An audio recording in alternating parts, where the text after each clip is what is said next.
There are manuscripts which are too large for the system. And so you should see how we copied you out of the back sometime before noon, because I think she's taking the afternoon off.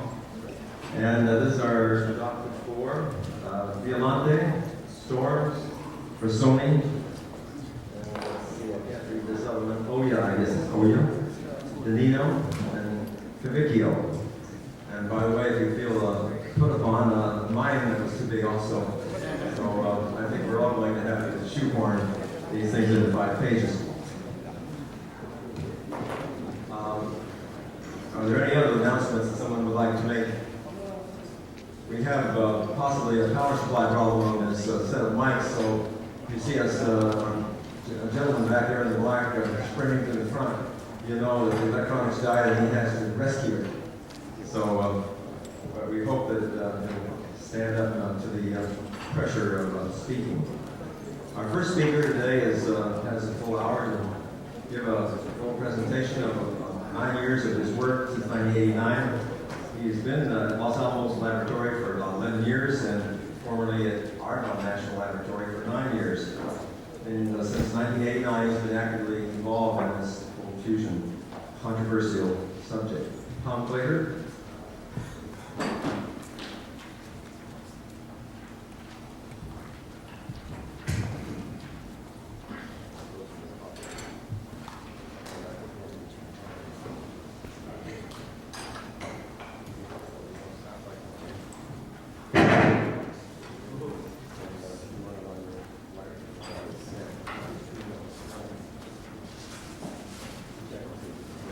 Thank you, Tom, for that introduction. I hope is this loud enough? Go ahead. Welcome, and very happy to be here today to talk to you about in-situ measurement of tritium during plasma loading of palladium alloys. Some of the contributors are Mark Schwab, who's a graduate student, Dale Tucker, who's a chemist, Jeff Parker, our emeritus person in gamma-ray spectroscopy, and Dan Toma, who was very prolific in making these 51 different types of alloys that we've used. And we also have received several alloys from by and NAG by way of that storm. Hopefully next month we'll have a version of this off on the web for you.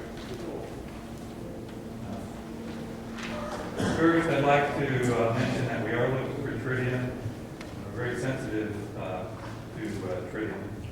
We've also looked for neutrons from this tritium emission on active cells and tasks.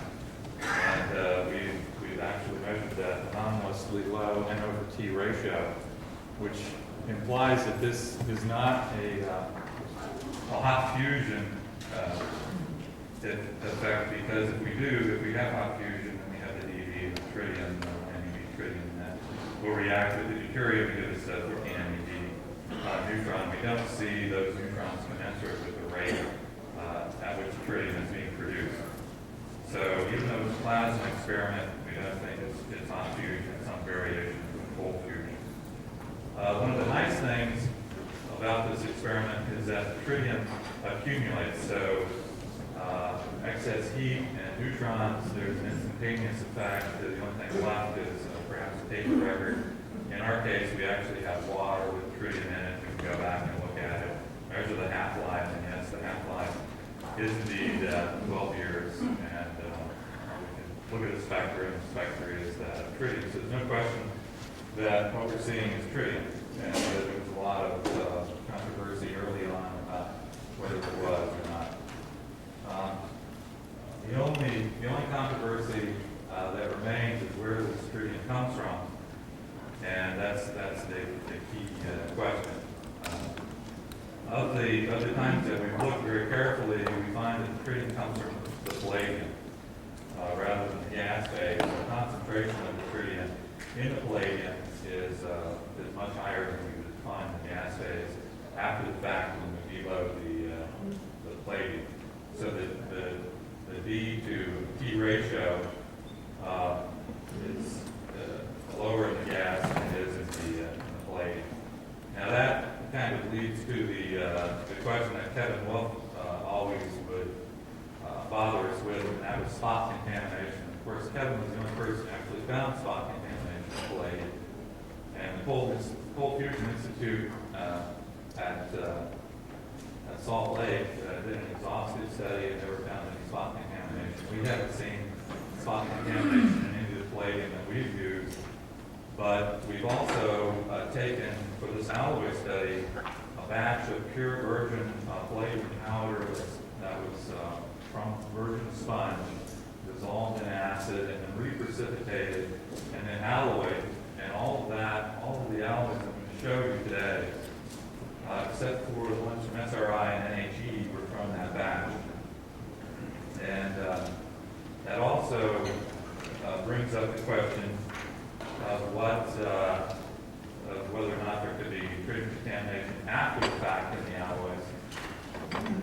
Suppose it was in an environment where some tritium could come onto the palladium. Well, if we had tritium contamination after the fact, then what would happen is that when the tritium would come off immediately when we put it into the deuterium, because it would be very loose and we would not have to heat it to dehydrate it. The other thing that would happen is we expect consistency from sample to sample in our batches, and we don't see that. We see widely varying tritium concentrations. The other thing that we would find is that if we heated the palladium up a little bit in situ, which we have done, that would come on. So to get to the crux of the matter, we've done a number of alloys, and this alloy study is the heart of what we'll be talking about today. I won't go over everything that we've done over the past 8 years, or 9 years. We've also looked at various metals such as nickel, titanium, vanadium, all those that we'll list later on. And we've done gas additions into the femtotech to assess the effect of the gas on the femtotech. Basically, inert gases, helium, argon, xenon, oxygen, nitrogen, hydrogen, and CO2. The only one that's of interest, maybe the inert gases are of some interest because they short the deuterium plasma at very low levels and give ionization current. But all the rest of the gases are fairly uninteresting, except for the fact that CO2 will enhance the hydriding and aid the hydriding, and that also gives some interesting effects. Pulsing conditions, we've tried various pulsing conditions in the past. We typically will use a DC pulse system, and I'll show you that a little bit later, but we've also tried high voltage AC-DC arcing by high voltage. This is 10 kilovolts, and we haven't seen anything in the way of neutrons or tritium with those sorts of systems. Those are lower current, because if we go to the high current that we use normally, we would just melt the palladium. External stimuli, I haven't talked about this at any length before, but we have put X-rays on Cadmium-109 and also beta rays on Cesium-137 and high magnetic fields on the system.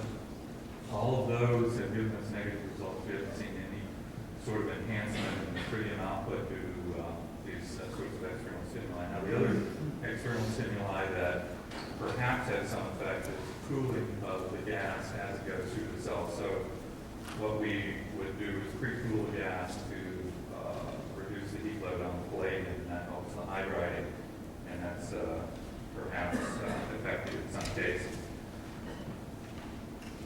Now this is I hope you can read this, it's maybe a little dense, but these are the alloy summaries. This is pretty much up to date. We've done a number of pure palladium batches, and as you would expect, and as everyone else has found, they're erratic. You can get some tritium from some samples and none from other samples. The one consistent thing with the pure palladium, and I'm not going to show too many results from that just because of a few, is that as the impurity levels in the palladium decrease, it seems like the tritium output does increase. And so that, and if the palladium is very impure, such as this Johnson-Matthey 139, which actually, when it's heated, smokes, has a lot of carbon in it, we won't see anything. So that's a pre-test on the palladium wire. The other thing is that there is spot contamination in the wire. The wire is not uniform from one lamp to another. We wrapped this on spools and heated it, and we'll find those dark spots, like dots and dashes on the spool. So there's no real consistency in the intra-batch of this palladium either. So it wasn't recognized by us that there was going to be this sort of problem with palladium. And in fact, as we worked more on this, it became more and more apparent that the palladium was not consistent. We've had batches of palladium supplied to us by Johnson-Matthey that have been platinum. We've had batches 2x2 sheet, 1 millimeter thick. So we made money on that one. But we've had batches of palladium that was 2 inches by 2 inches by 1 millimeter thick. That when X-rayed, you could see a cloud of void on one side, and by ultrasonic analysis, you could see hole shuts in other areas. So it's not too surprising that this material is not consistent. So to overcome that, what we thought we would do is make our own alloys. We have a number of these alloys. I think everybody else has realized this, that the only way to overcome the materials variability problem to any degree is to go and make your own. And so Dan Tum has been making these alloys, and also NAG, I guess, and to some extent other people. So the red alloys are ones that have shown some activity at the sort of the 3 times background level or above. And the other alloys, the alloys in dark, have not shown any sort of activity, maybe just tiny amounts within the noise level you see. And so what we're saying is that these have a rate that's 3 times the background. That rate can be pretty low if we let the system go for a long time. Now, the palladium lithium and the palladium beryllium are at the end of this list. They're very unusual. I'm not sure what to make of those. Later as we look at the data. The other thing is that we've looked at a number of these metals. We don't find any merit in looking at the metals. We've looked at them a large number of times. Nickel was sort of something we wanted to give a chance. So we've run a number of experiments on it. And that's another problem with this, is that if we've only run most of these 1 or 2 times, except for the palladium, rhodium, cobalt, boron, which has been run a number of times. And only by doing a statistical analysis, say running them maybe 5 or 6 times, can you really say that they're inactive or they're active. But these haven't shown any promise as of yet. And we have a very sensitive system, so we're not too inclined to run too many of those many more times. Again, the In-Situ Tritium analysis system, this system has been rebuilt 3 different times, so we're on our 3rd incarnation of the system. This one's got micro-polished tubing, so that we don't have any tritium hang-up that we had previously. If we had a large event, we would have to clean the system several times to get the tritium out. And with this micro-polished tubing, we have a very quick recovery from that, a couple of flushes, and we're back down to a very low background level. Let's see, the only other new thing about this is the cold trap. We can do in-situ cold trapping of the gas. So if we add carbon dioxide and make water, we can cold trap that water in the system. And then after post-run, we'll recombine it and collect the water, scintillation analysis. Another talking about in terms of plasma loading, the idea has always been to apply large currents to a wire or a foil and try and get some non-equilibrium conditions induced. So these peak powers are up to 10 kilowatts for a very short period of time, 5 to 20 microseconds. The average power is 2 to 4 watts because the duty cycle is low. So we aren't melting. The wire is getting fairly hot though. It's getting up to 60 to 150 degrees C. And that's inhibiting the loading. So our loading is fairly low.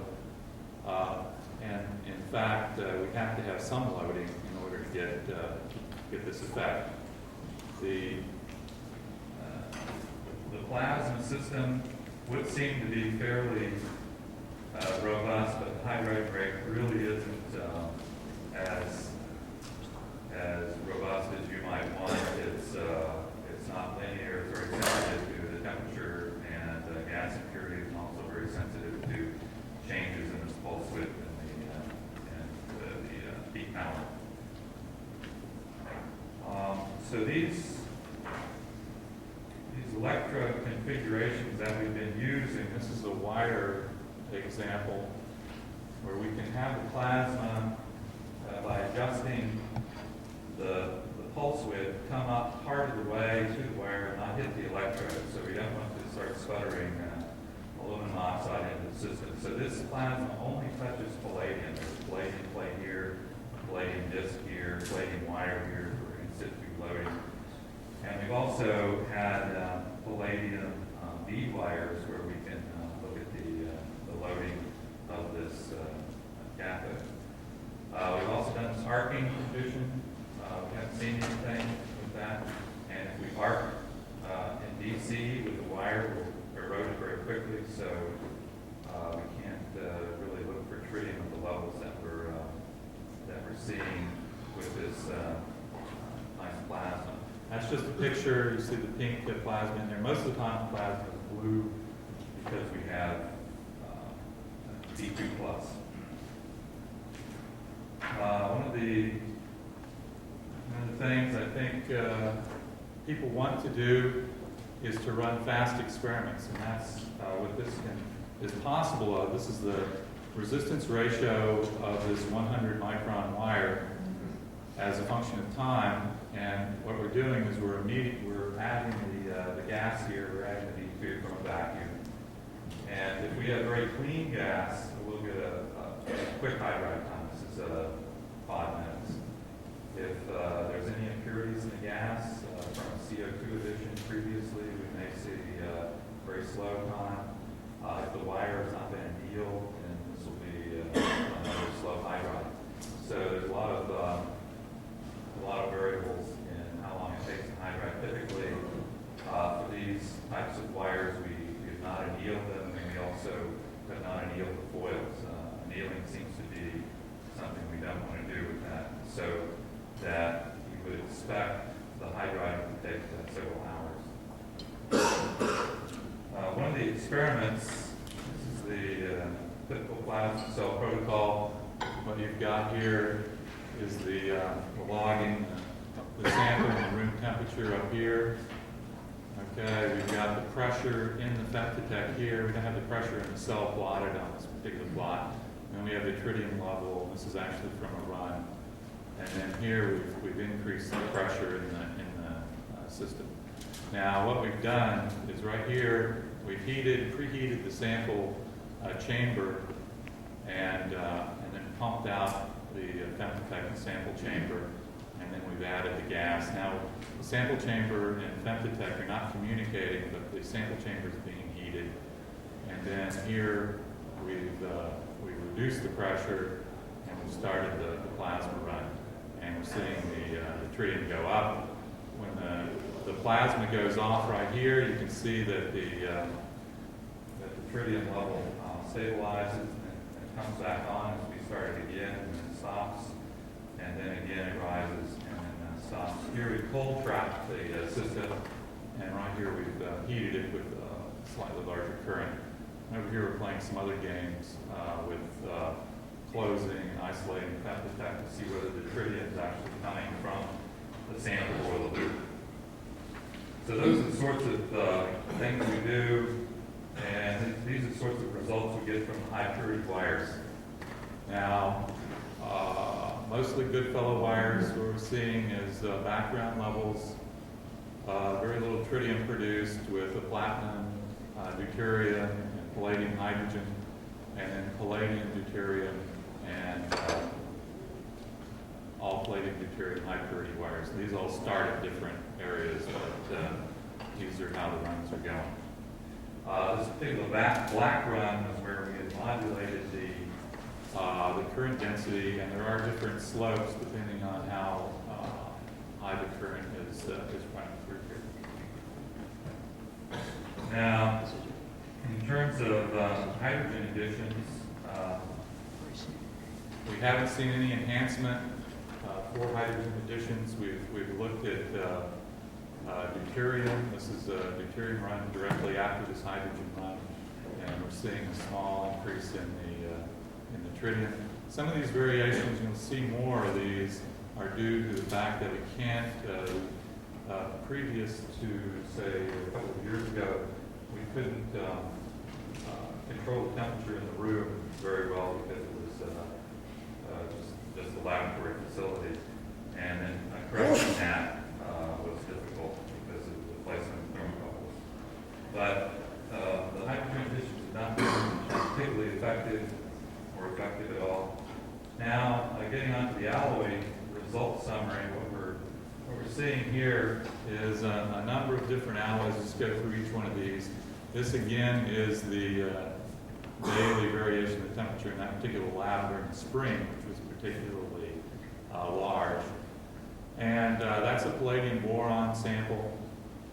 The palladium rhodium is here. This is flat, no slope to that. Palladium lithium appears to be going down. Palladium beryllium also appears to be drifting down. Palladium copper, which Professor Bakris said was something we should look at, also is going up. Palladium nickel, sort of drifting down here. Palladium nickel again, sort of flat but tending down. Palladium cobalt, absolutely flat. So these are some of the results. I have some other data, and we're in the process of redoing this with longer times to get a smaller variation in the tritium output and the results. And this is the alloy result summary for palladium hafnium. Palladium beryllium again is going down. Palladium mercury and palladium rhodium 0.1%. Now the palladium rhodium here looks like it's going up a little bit. The palladium rhodium 10% appears to be going down in this one. If I have it on here, it's actually flat in here. So that's kind of a trend that we see, is that as the palladium gets purer and purer, one finds enhanced tritium output. So if one wants to maximize the tritium output for a palladium batch, one would want to use the most pure palladium one could find. Now, to rule break immediately, we go to the palladium rhodium cobalt boron alloy, and we would find a fairly interesting behavior here. This is just inactive palladium again from that W139 batch of Johnson-Matthey. This is the palladium, rhodium, cobalt, and hydrogen. We always tend to find a little bit of tritium drift in hydrogen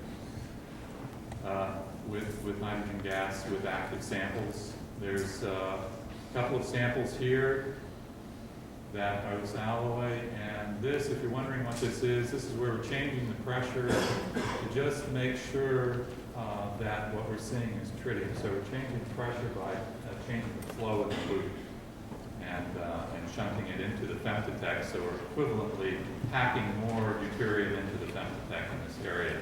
Now this is the most spectacular run with the palladium rhodium. This is a 5% rhodium, 5% cobalt, and less than 1% boron.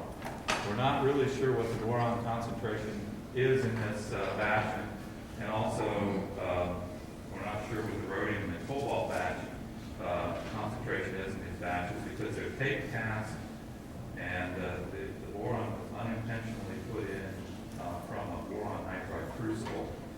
Now, after I got the boron, these were actually taken after the boron run, and I went over to Dan Thomas, which is the story, and I showed him the results, and I said, look, this boron seems to be active in this sample. And immediately clicked in his brain, he was using boron nitride crucible, and he could have been putting boron into the sample. So he sent one of these samples off immediately to the analysis laboratory, and it came back with an amazingly high boron concentration. It turns out that all of his tape cast material, which we've shown you the results from, have boron. So boron is not a universal predictor of success for these experiments. There has to be something else in there. And what's going on here is basically nothing in this particular thing, and then the tritium rate starts off as usual on this, and we've dropped the temperature a little bit here, we've changed the pulsing conditions, and what we found was a large ion current. Now, large ion currents can occur from time to time, and large transients can occur when some flow rate is changed or something happens, but they don't persist for hours. And this one actually persisted for hours, and then the current was dropped, and this is over the weekend, which is fortunate because we have a fair amount of time. Then the experimenter came back, which was me, and started playing with this sample. And right after that, the event ended, and we whisked it away to the gamma counter. But we could not restart this after it had stopped. So this ion current that we had in there was not a gamma signature. We had a gamma detector on it. We did not see anything. We wouldn't see 25 kilovolt palladium X-rays of the system that we have. So this is most likely some sort of charged particle coming out of the cell. If it was coming out of the cell, it wasn't coming from anywhere else. We did some tests in here, and that's why these things are going up and down. So if you think about this a little bit, you might say this is maybe an ignition experiment. And unfortunately, there is no reproducibility on this. We have not been able to reproduce this particular result. Now, if you look here, this tritium output rate from here, this was the plasma off. So this is the residual tritium after this experiment has gone up at a fairly higher, a much higher rate. It's about 4 or 5 times higher than these other rates. What do these wires and plates look like after the fact? This is the morphology of the palladium wire here. You can see dendritic formation on the wires. These dendrites are about 10 microns or 7 microns high, and this is where the current's flowing. This gives us a very stable plasma because these are field emitters, so we have very high currents of deuterium and electrons flowing out of this. Now, the plates, sorry it says wires, but these should be plates. These are tape cast alloys. This is about 1/10 of an inch by 1/2 inch. And you can see where this one has been in the plasma. The plasma is extended up this plate. This is palladium black here. And these are some of the active wires that we have. Now these are all the palladium, rhodium, cobalt, boron alloy. And they've all been tritium producers. They also all have these little holes in them. And these holes are where and I didn't mention that on the other one, but this ion current was seen at the time on this particular sample when a dot appeared, and this dot was blue-green, which means that we're ionizing palladium, and that palladium is being eaten away from the sample. So there's very tiny active regions, we think, on these wires. 10 minutes. Okay. Now, there's another 50 or so experiments that don't show anything like this and also don't show much tritium. And this is just one of the 50. These are all palladium, rhodium, cobalt, except for this one, it's a palladium boron sample. None of the other wires show that. Now, in tests where we have put in carbon dioxide to enhance the hydriding, what we find is the carbon dioxide is reduced to water. We burnt it to water. We cold trap that water, and then we look at the tritium concentration in the water. And we're finding quite high increases in the tritium concentration with factors of 250 to 70 to very low numbers over what we would find in the water if we just burn the gas. And so what this says is probably that there's some surface effect, or this is mostly a surface effect. There's a lot of results from this water analysis, and in all cases, the results of these analyses are confirmatory of the femtotech tritium values. So the femtotech will respond. If the femtotech responds and we reduce the tritium in the gas, we'll see it in the water. There's nothing funny about that. One of the other things that we've done is look for gammas, and these are just a couple of spectras of the sample. And in fact, this is that particular sample that showed the emissions, and this is the background. Now they're offset, so they're actually identical, and the results of the gamma survey are that we have observed no gammas in post-test analysis. Unfortunately, we'd like to see those because the Kevin Wolf had a large gamma signature from his boron sample. So we'll continue to look, but that appears to be very difficult to find. Now, I just want to go through the summary here, and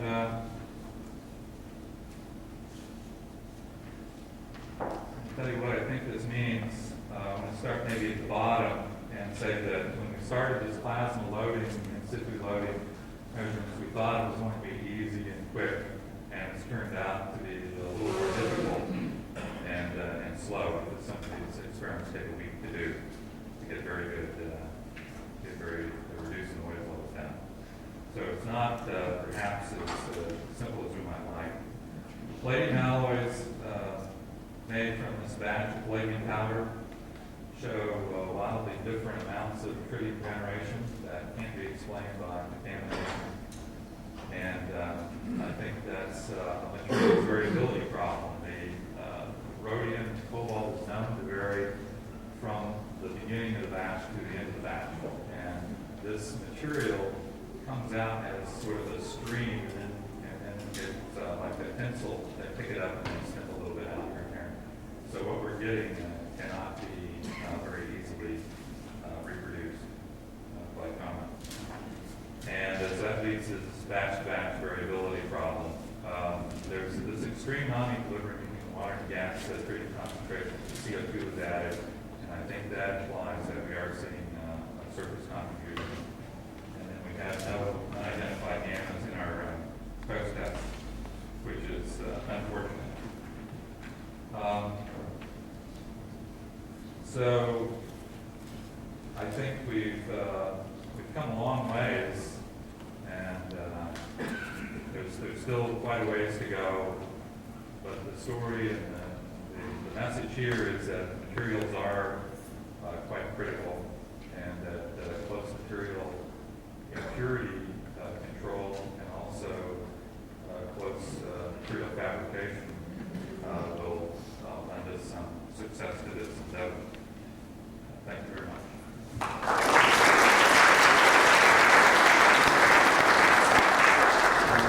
We stopped 5 minutes before his time, so we have 15 minutes for questions. First question, please go to the microphone and line up. Thank you. Mark. I'll ask you what rate of tritium... I'm sorry, Martin first, and then you. I have a question and a comment. May I make a comment first? This material variability is obviously a big problem. And I just wanted to draw your attention to the fact that in the 1970s there was a lot of interest in producing resistance wires based on palladium alloys. They were called resistoments. Now those, of course, had to be produced to very close tolerances.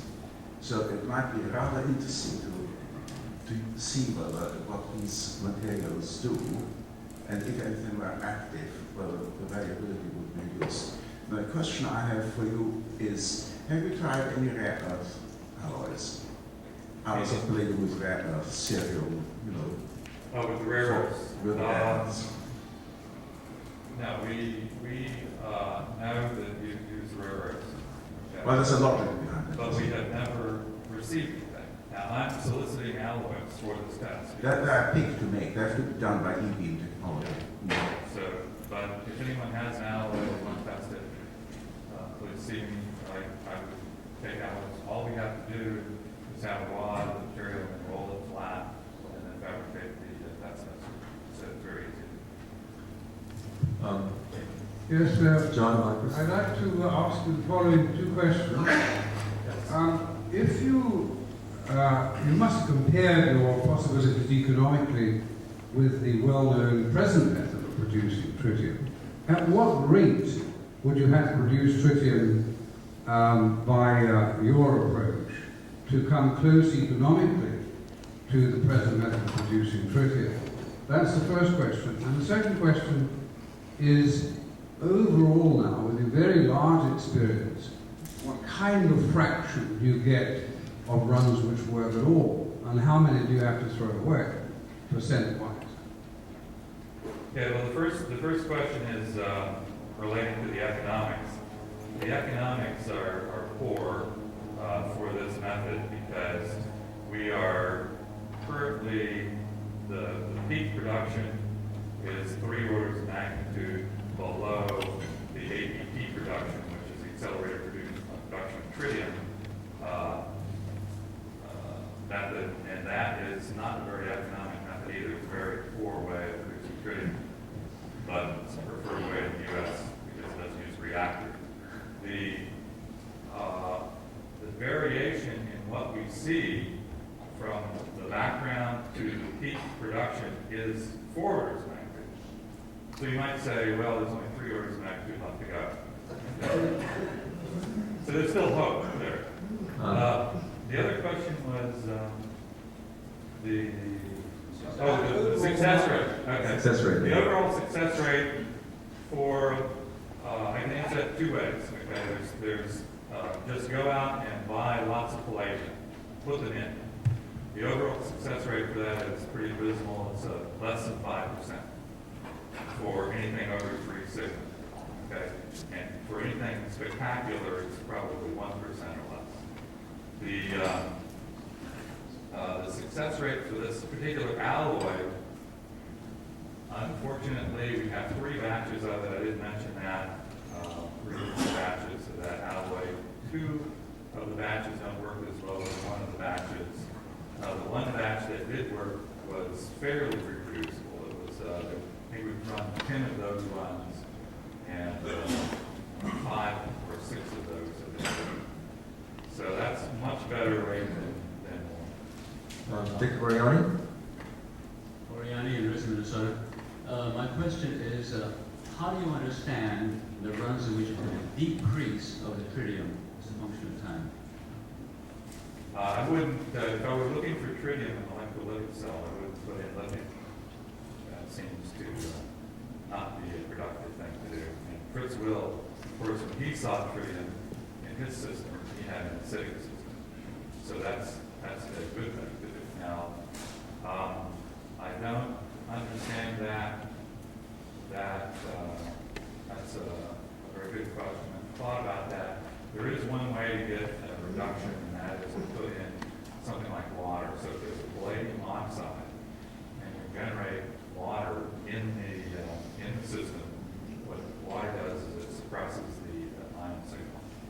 Now, this wire is less than 100 milligrams, and we're sputtering off maybe 5 milligrams or 10 milligrams of the wire. So how much water is it? I have to put in a lot of water to get a decrease. I guess to understand your answer, I have to ask you also, how do you follow the tritium concentration during plasma charging as a function of time? Repeat the question.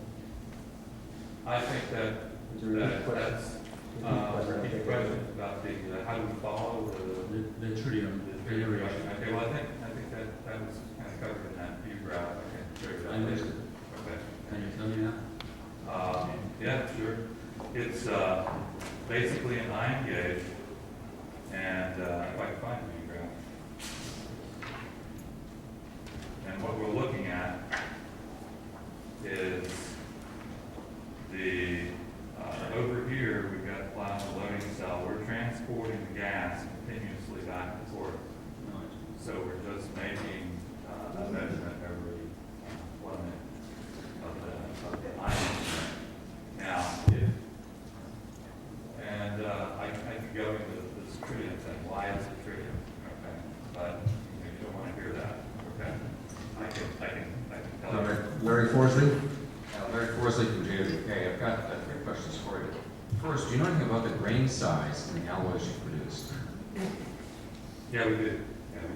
Are they large grain, small grain, micro grain? The grain. This is a tape cast material. It's shot onto a copper wheel. It's rotating at 2,000 feet per minute. So it's as close to an amorphous fine grain material as you can get. This is really metal glass. Huh? It's almost like metal glass. Yeah, it's basically the super cool sort of thing, but it's not amorphous. It does have a grain structure.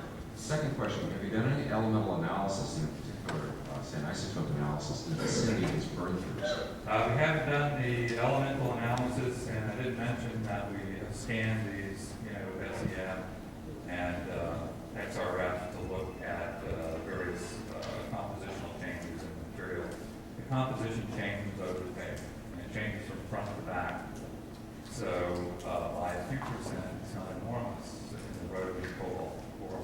And we can't look at the boron, and we can't look at where the boron is. How about post-run? Yeah, those are And last, how low can you go on energy to gamma count? how low can we go? The energy to gamma count. What's the The lowest? gamma ray. Oh, the gamma ray counter probably is not good to lower than, I would say, it's your typical top aluminum counter. 30 kilovolts is really pushing it. Maybe 50 is good. Okay, you got 4 questions in there. That's pretty good, Larry. Back at the back. Kool-Aid, USA. I noticed you had an annihilation peak on your gamma spectrum. Do you have adequate resolution to resolve between a silver 106 X-ray or a palladium 106 E2 transition X-ray, which is very close? Silver 106 is 511.8, and E2 transition on palladium 106 is 512 kV. So it's very close to annihilation energy. If there were those isotopes, we'd be looking for the other lines as well. So we don't see those either. Okay, thank you. I'm here, Scott. Scott Chubb, Naval Research Laboratory. I was interested in your boron additions. Was there a general trend? Did the boron seem to help you? Boron, if you look at the boron alloys, the 2 alloys, the pure alloys that we have, 0.6 and 0.2%,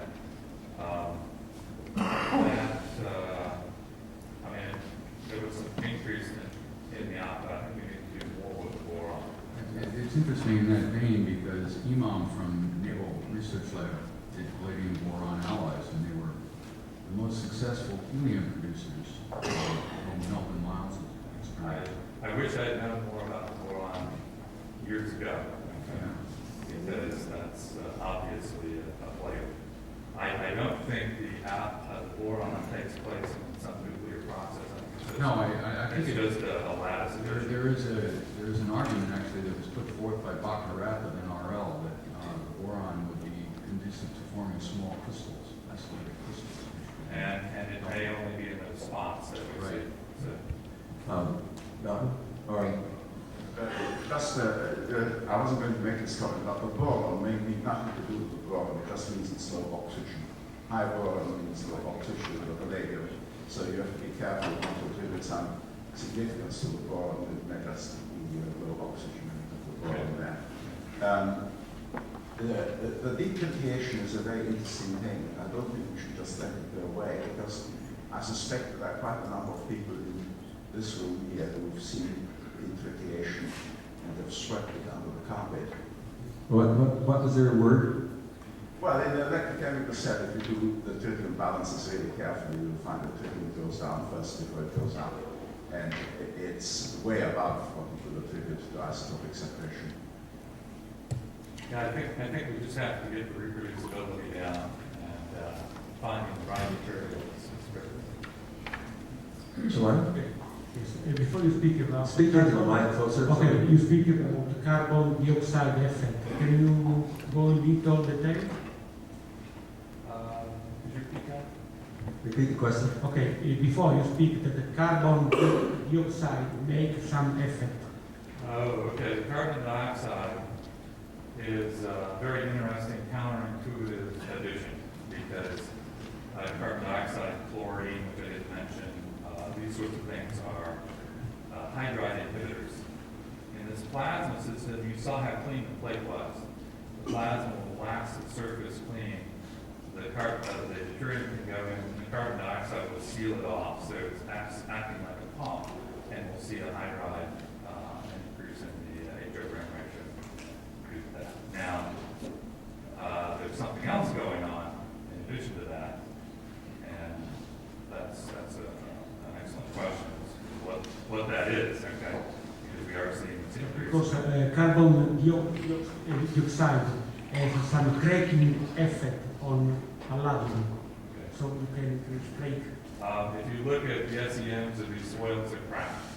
They're very, very cracked. Long grain boundaries everywhere. Fran? Tanzon? You Speak into the mic. you covered the impurity effects in pure palladium, and you glossed over your D2. What sort of impurities did you see in your deuterium, and any reason why they were? The impurities in the palladium, we're getting this ultra-pure D2. I'm very satisfied with the cryogenic reactions. The hydride curve that you saw that jumped up like that, okay, in 5 minutes, that's very difficult to do with some sort of impure material. The impurities that we'll have come from the loop. If we have run a CO2 addition, then we'll have all sorts of things. We have to clean the loop up. So if we introduce the tritium into the femtotech and hydride from the femtotech, we'll probably have some residual CO or CO2 that'll inhibit the hydride. But you suspect if you use other people's deuterium that isn't high purity, you'd still have similar problems. Now, Biolanti? Speak into the mic. I would like to know what is the energy of the impinging particles from the plasma on samples of palladium? Because these are run at 300 torr, they're only a few eV. So the free path is half a micron. And then you observed or made measurements for neutrons in your experiments? We have in the past, I didn't mention, how we took this experiment with Steve Jones' neutron tunnel with 1 neutron per hour background. We had some tritium generated. It was a very low level. It was detectable.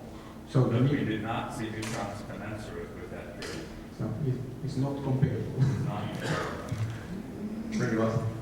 Jim? Tom, I missed the point of how you measure these large charged particle current. When you flash the picture for the tritium measurement, I didn't see the device you use for the charged particles. We actually are not measuring the charged particles in there. This is something we'll probably do later. But what that current was due to is you can stimulate that current by putting an X-ray source up to the cell and ionizing the hydrogen to H+. If that will survive to the femtotech. It's a very difficult thing to believe that the charged particles are produced in your plasma chamber, you are measuring it way out. Way out. Somewhere. That's right. Very That's right. Any other questions? when you, I have a question for you. The boron case, since you're adding it by accident, boron nitride crucible, one would think that it would be useful to know how much you get, and I'm suggesting that each one of those batches would have a slightly different amount, depending on the accidental amount of time that gets spent in the crucible. And do you have plans to nail that down as to whether that is a variable that may be the batch effect? That might be the batch effect. That's another analysis that gets us a lot of money. So, Have to work with pure money in this business. right, runs on here. Right, runs on pure money. Any other questions? Well, we gained 9 minutes on you, and I thank you very much.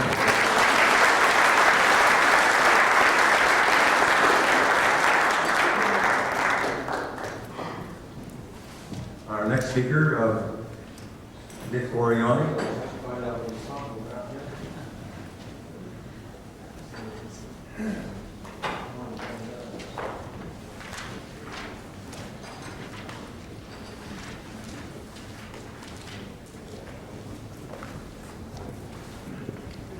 I think I'd be prepared. Anomalous heavy atomic masses produced by electrolysis. Dick Oriani is in GE Research Lab for 11 years, U.S. Steel for 21 years, and since 1980 at the University of Minnesota Corrosion Research Center. Pleasure to introduce Dick Oriani.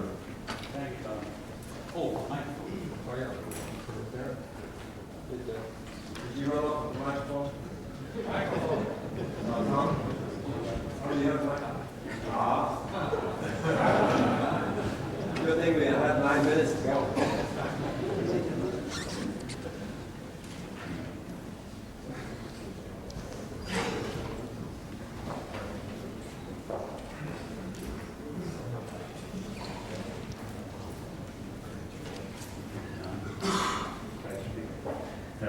Am I getting through? Yes, sounds good. Thank you. Well, good morning. One of the major difficulties in thinking about cold fusion has been, of course, how the system overcomes the Coulomb repulsion between similarly charged particles. And there have been many ideas about this, with much speculation. There has also been the idea that, in fact, neutral particles may be involved. And the theory that John Fisher has developed is one of these. I have very little time to discuss John Fisher's theory. Consult his poster later on today. But for my purposes of this presentation, all I can say to you is the following, that it is a quantitative theory based upon modification and development from the liquid drop model of the nucleus, making use of the data that was developed by Miley and Associates, and Ohmori and Mizuno and Associates in Japan, where they obtained, after electrolysis, a large number of nuclides, and as a function of mass, one sees an interesting separation between groups of nuclides and other groups of nuclides. And Fisher has used those data to develop a quantitative model. Now, the idea is that although a dineutron and a trineutron do not exist because they are not bound, nevertheless, a large number of neutrons can come together as a cluster and be stable and are bound by a BCS type of interaction. This is Fisher's idea, and the growing of these polyneutrons or clusters and their multiplication by a variety of reactions, which I've described in my poster this afternoon, caused the development of what we have been calling excess power or excess energy. Afterwards, or at a certain time, these polyneutrons, which have reached very large masses, decay by beta emission and by fission, and they go down the chain in a stochastic fashion, reaching a number of stable nuclides, and I will show you what these are. The ordinary so-called value of stability in nuclear physics is this in a plot of the nuclear charge versus the atomic mass number. Fisher's nuclides, which have maximum isospin, lie along here. The cross-hatched areas, in terms of mass, are those nuclides, neutron-rich nuclides that are stable against both fission and beta emission. So if Fisher's theory is correct, then we can expect that after a successful electrolysis, which has developed excess power, we should be able to find some of these nuclides of very, very high mass. As you see, for example, carbon, only 6 protons, he predicts will have a mass of the order of 200 atomic mass units. Fantastic idea. But the reason I became interested in this is because it's the only theory which I know that is compatible and in fact builds upon the findings of Miley, Mizuno, and Ohmori. And so I thought it was interesting to see what I do about verifying or denying this theory. And looking at the prediction, it seemed to me that the easiest thing to do is to look at carbon for various reasons. I was able to conceive of a very simple chemical technique. Now, it has to be chemical, you see, because we know nothing about the electronic properties of these putative nuclides. So the idea that I developed then is to look at carbon by a very simple technique, which I will now describe. The technique is to cook an electrode which has developed excess power in oxygen at a very high temperature, like 1020, 1050 Celsius. And that will be done inside of this quartz tube furnace. And then allow circulation of the gases that are produced and have a cold finger at a liquid nitrogen temperature attached with an open stopcock to this system. So as the cooking, the oxidation of whatever's in the palladium occurs, whatever is volatile will come off and condense at liquid nitrogen temperature over here. Now, CO2 that's in fact formed, heavy CO2, by the oxidation of the heavy carbon that Fisher says should be produced in these reactions, then will condense over here. Now, I tested the operation of this apparatus by putting mild steel here to make sure that this idea works. I do, in fact, collect CO2, the normal CO2 from mild steel. But to go on with the story then, after the condensation has occurred, this cooking has been going on for 10 to 12 hours.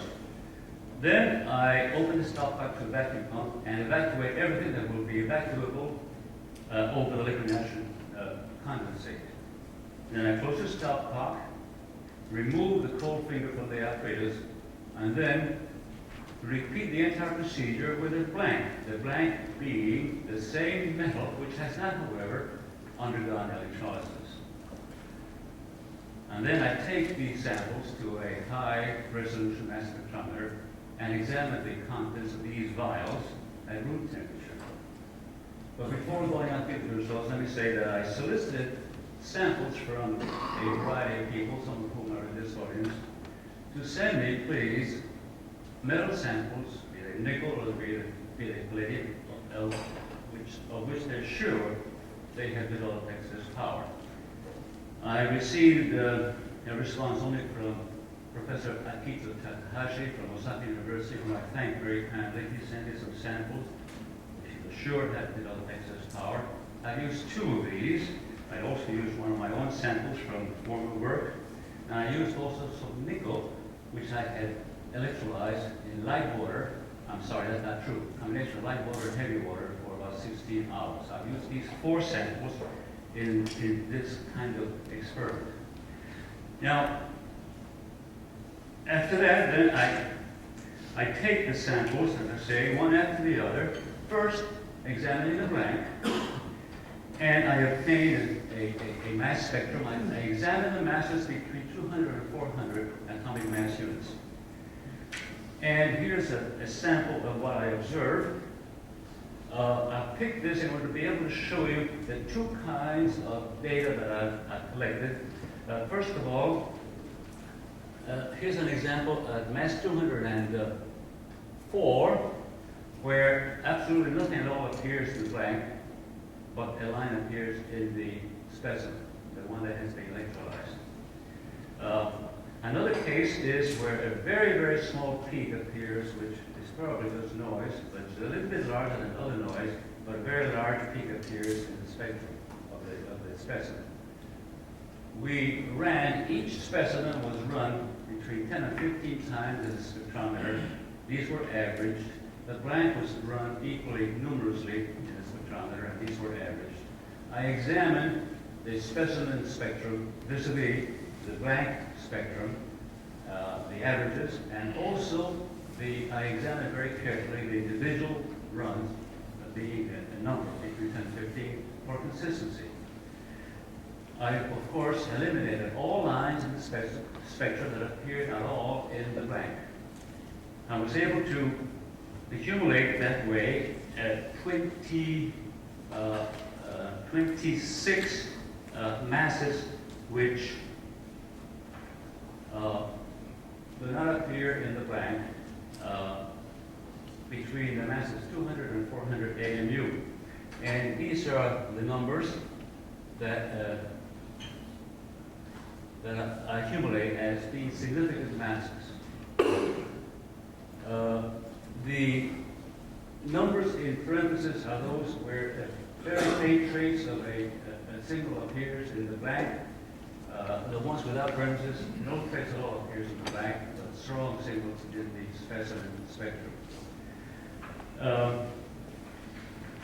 Then what I did after that is I consulted handbooks for compounds which could considerably be contaminants in the system, which somehow got through, did not appear in the blank. Although the accuracy of the mass spectrometer is conservatively plus or minus 0.1 atomic mass unit, I decided to be very conservative, and I picked from the handbooks compounds which are within 0.9 atomic mass units of the significant mass values. And these are the compounds. To be very conservative, I eliminated 3 from the 26 masses, and these are ruthenium pentacarbonyl, C2CL6, and osmium tetroxide. Now, it's very unlikely that osmium and ruthenium are in the specimens, but nevertheless, I eliminated those, and that left me 23 masses, which I cannot explain by any means at all. And these are tabulated here,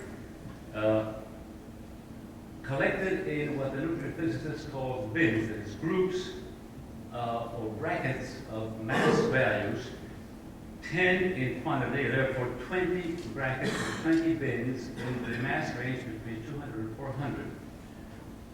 As you see, we have in the mass range between 231 and 240, we have 8 significant mass values. So the question then becomes, is that collection of 8 in that one bin fortuitous, or is it significant? In order to answer this question, I have had recourse to the favorite technique of nuclear physicists, namely the Poisson distribution function. And if I apply that, and I've got that worked out for you in a sheet of my poster this afternoon, you can examine that for yourselves, then the question that is asked, namely, is the grouping of 4 in this particular bracket fortuitous? If it were only by chance, that accumulation would be 7 and 10 to the minus 5 probability. So this gives a rather strong indication these are, in fact, significant masses, not just fortuitous. Now, the mass bracket between 231 and 240, if this is indeed heavy carbon dioxide, which has been generated at high temperature and is volatile at room temperature, then if you knock away the 32 atomic mass units for the 2 oxygen molecules, you're left with something on the order of 200 for the putative heavy carbon. Now, before I go on, I want to emphasize that in this chemical technique, 2 conditions have to be satisfied to have a significant signal in the mass spectrometer. First of all, one has to have a stable compound at 1,000 plus degrees Celsius. And it must be volatile in order to be able to get over to the cold finger. Secondly, whatever is left in a cold finger after warming up to room temperature must be volatile to enter the mass spectrometer.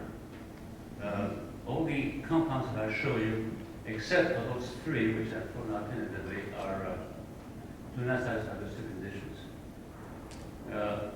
So we have, therefore, a strong indication that we have indeed generated a heavy carbon dioxide. The carbon, therefore, will be of the order of 200 atomic mass units. Now, this neutron-rich species, which Fisher has predicted, I cannot really assert that I have proven its existence. All I can assert is that it seems very, very important to follow up on Fisher's ideas and take that very seriously. It's also very important to continue this kind of investigation with a technique that could give information at the same time as mass and also as the nuclear charge. Now, a short time ago, I became aware of a technique that can do this. I did not know that when I wrote the paper. In 1986, at the University of Minnesota, a group of professors got together and developed an optical technique looking at optical transitions to search for super heavy nuclei left over from the Big Bang.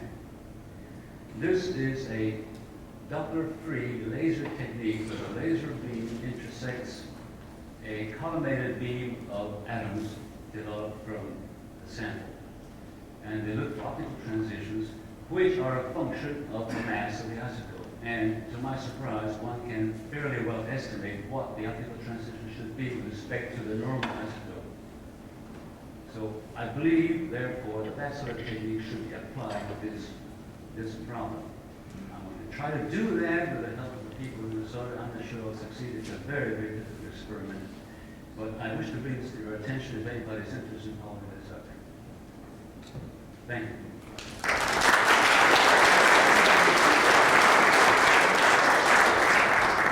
We have almost exactly 10 minutes for questions, John Marcus.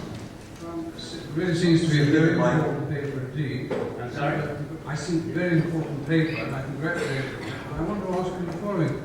What then is the role of the electrolysis? You have multi-neutrons present, according to Fisher.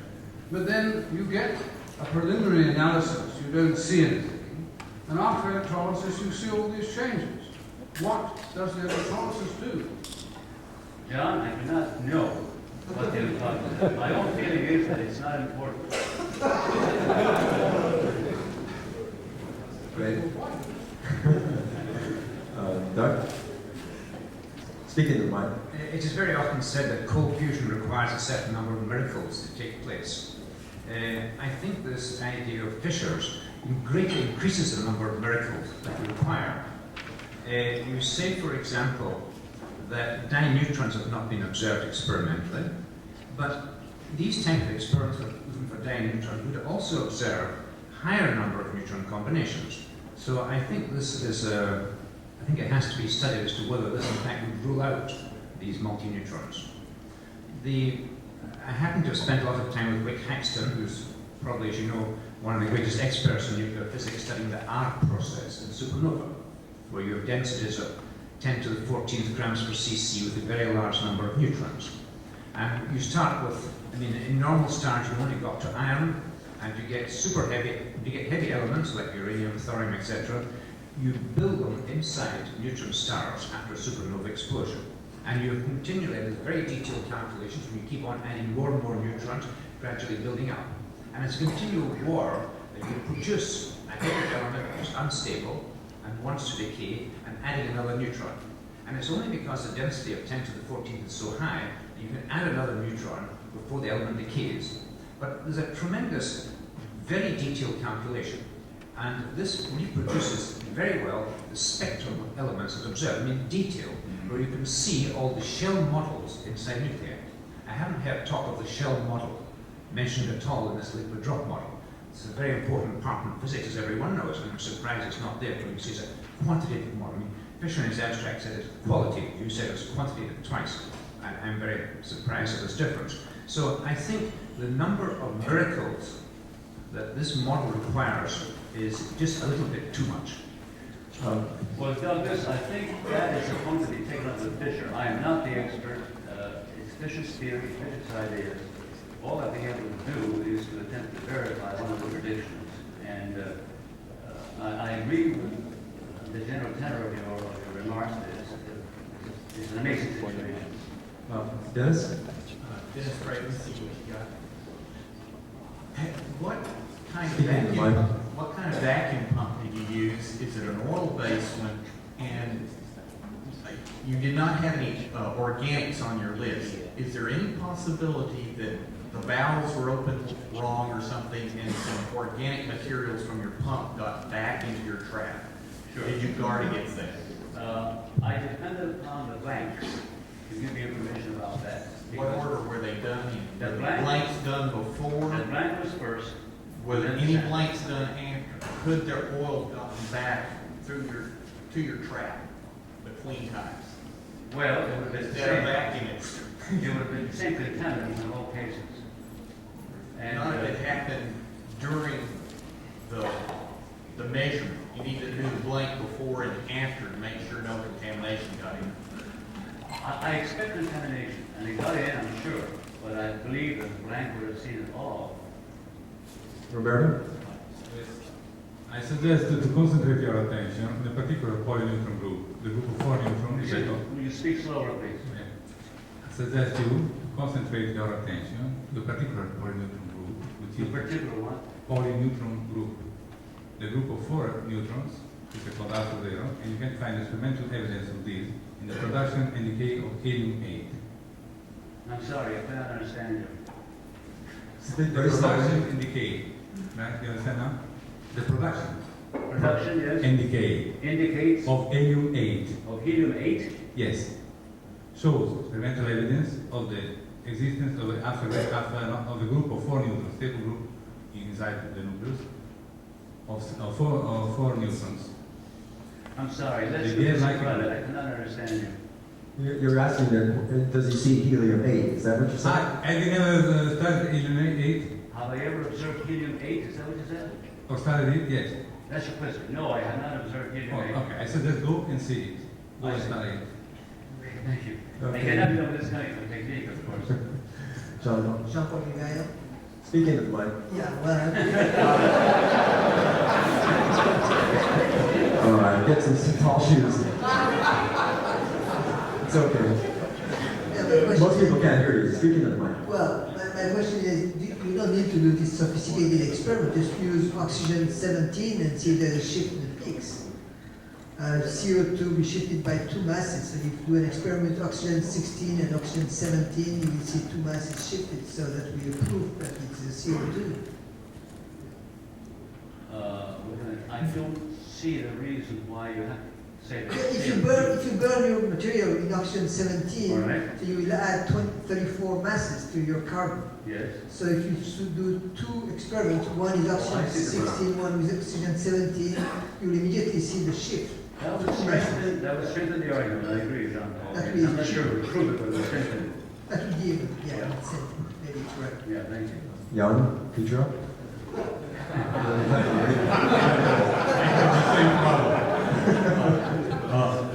Richard, I'm very impressed with the job you did on this very extra heavy masses, whatever. The trouble is that you're not the first person to observe this. Exactly the same thing was observed in the course of trying to find these super heavy particles from the Big Bang, whatever. And what the people discovered actually, that in the presence of carbon and hydrogen, they form polymers, CH groups, which attach to various metals in mass spectrometers, and they give this extremely heavy, artifacts. In reality, it happens that all of them are carbohydrates attached to one or another metals, which give exactly the same readings as you observe. Actually, it's not. My question of you is, would those be stable at 1,050 degrees centigrade? No, they decompose in one case, then they form another compounds in the gold region, stuff like that. But once again, people already saw stuff like that. Well, are you implying that what I observed is in fact a chain of carbon atoms? Carbohydrate attached to one or another. But that would not be stable at 1,000 degrees centigrade. They're not, but then they decompose and... Then they become what? First they decompose, then they recompose again. But you see, in the condition of my experiment, I've got to have a stable species be evolved at 1,050 centigrade, fly over, diffuse over, or convect over to the cold finger. I cannot have, if that's not stable at that temperature, then that's not the answer. The reform at what temperature? On the way over to the cold trap. Anyway. And would they be volatile at room temperature?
Miley, which is from University of Illinois at Urbana-Champaign, which is Professor of Nuclear and Electrical Engineering, Science is 61, so 30.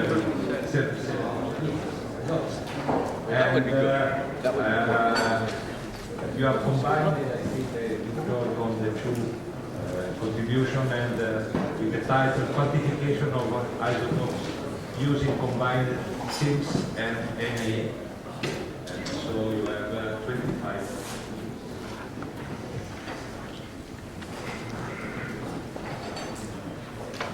Thank you.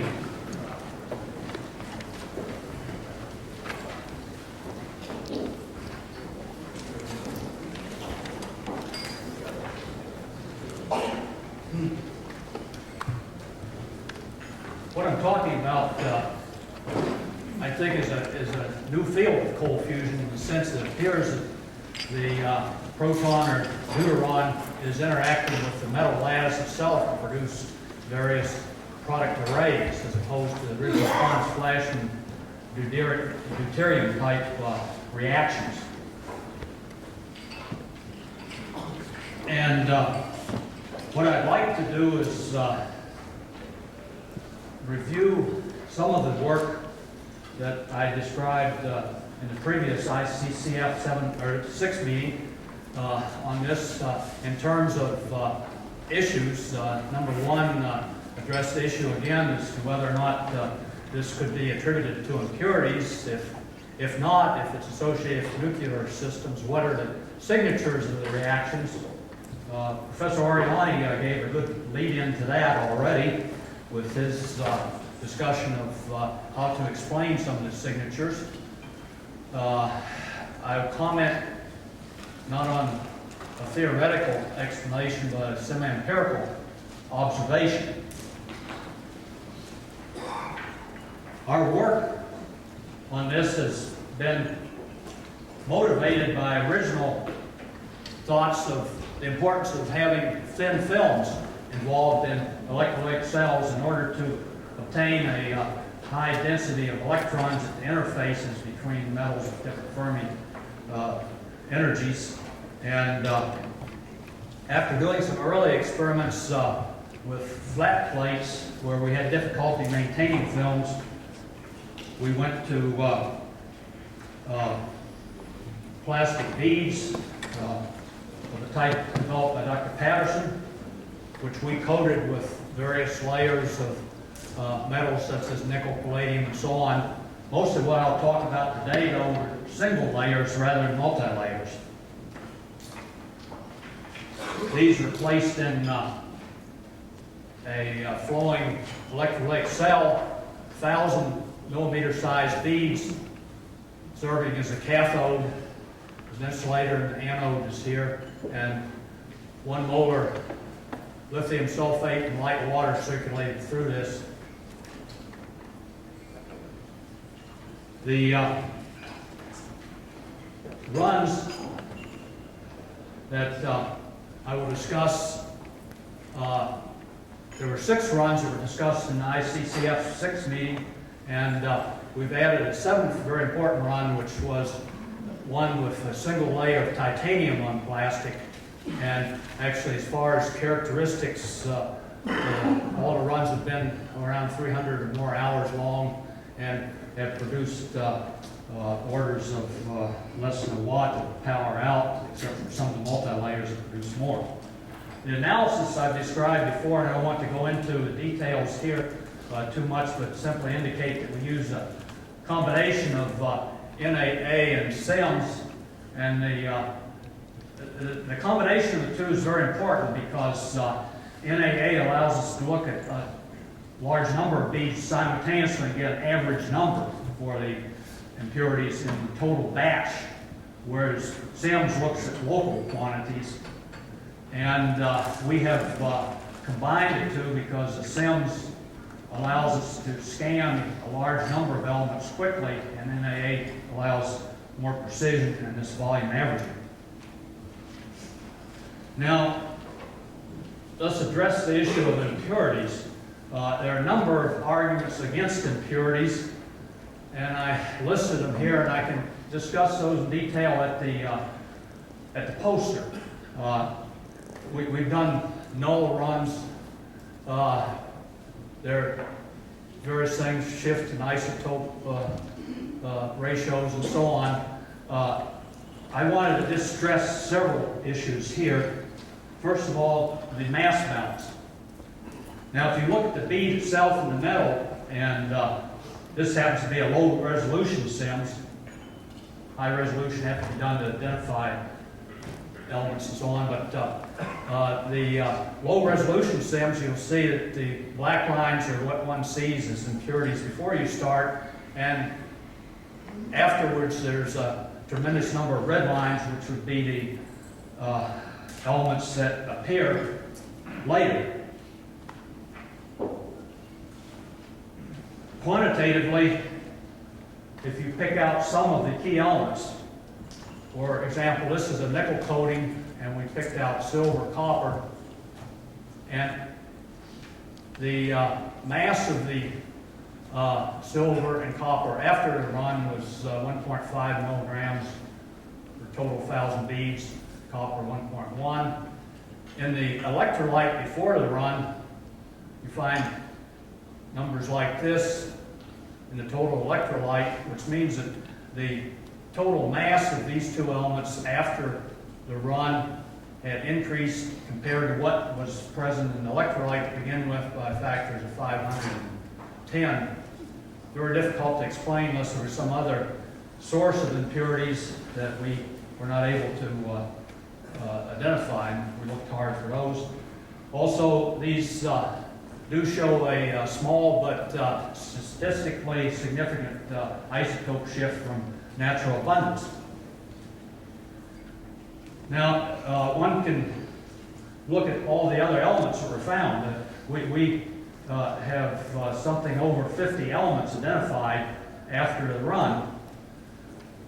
And shown here is the production rate of elements calculated as atoms per cubic centimeter per second, assuming a constant production rate over the entire length of the run versus mass number.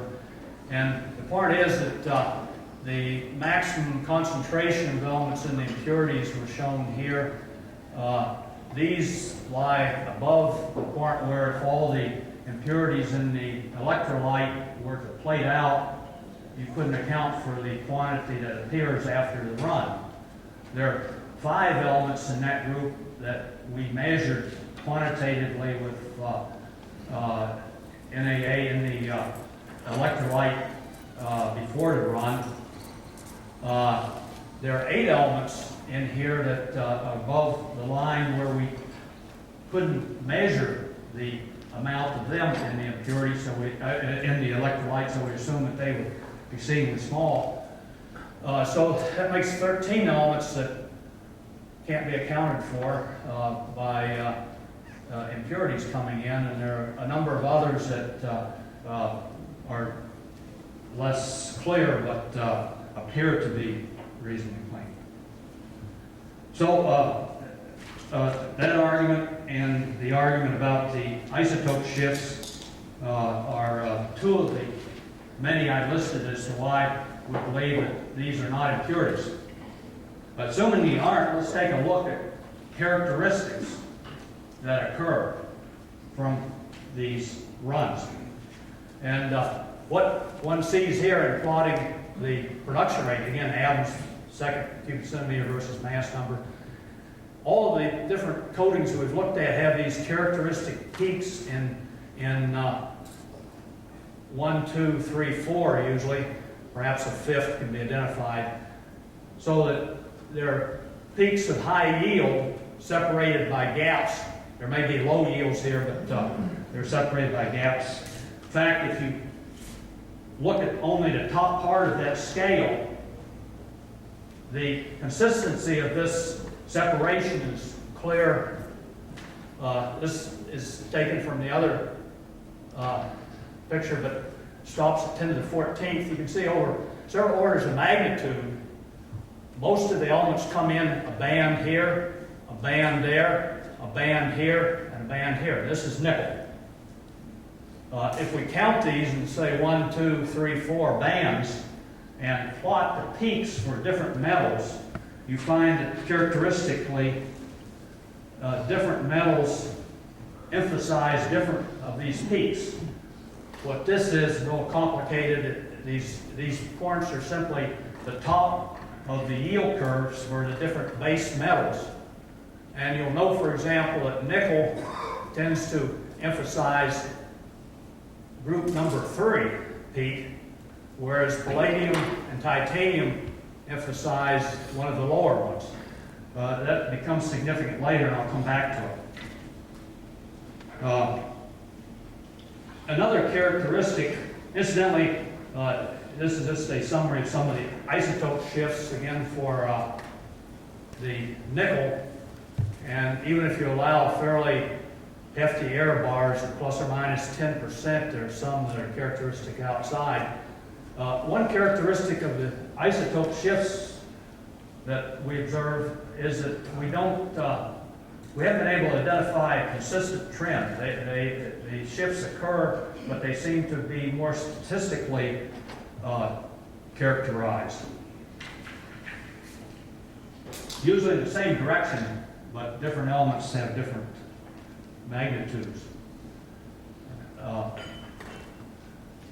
Now, some people quoted me as saying that we had no radiation from these runs. We have no high energy radiation that we were able to detect with reasonably sensitive detectors, but we did detect using film techniques low energy, either X-rays or beta rays, around 20 keV or so. These are beads after the run. So those are some of the characteristics. Now, I'd like to then jump to what I would call a semi-empirical view of what these characteristics suggest. And the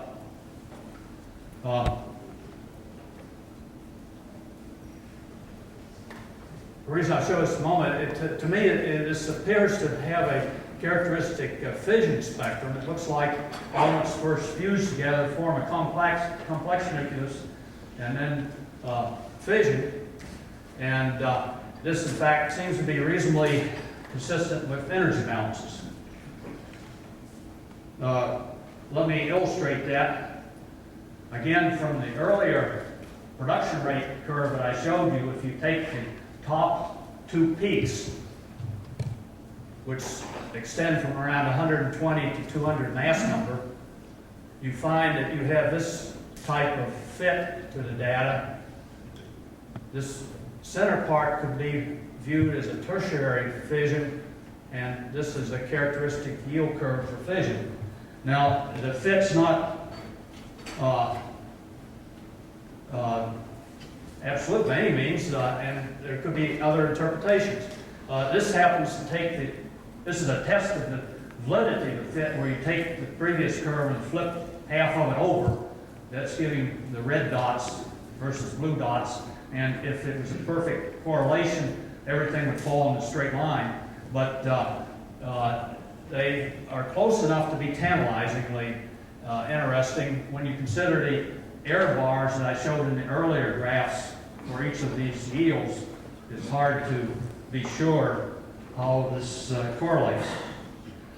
So if that's true, then there'd be certain implications. Now, the first thing that, so we want to go into energy balances, and I'm focusing on nickel.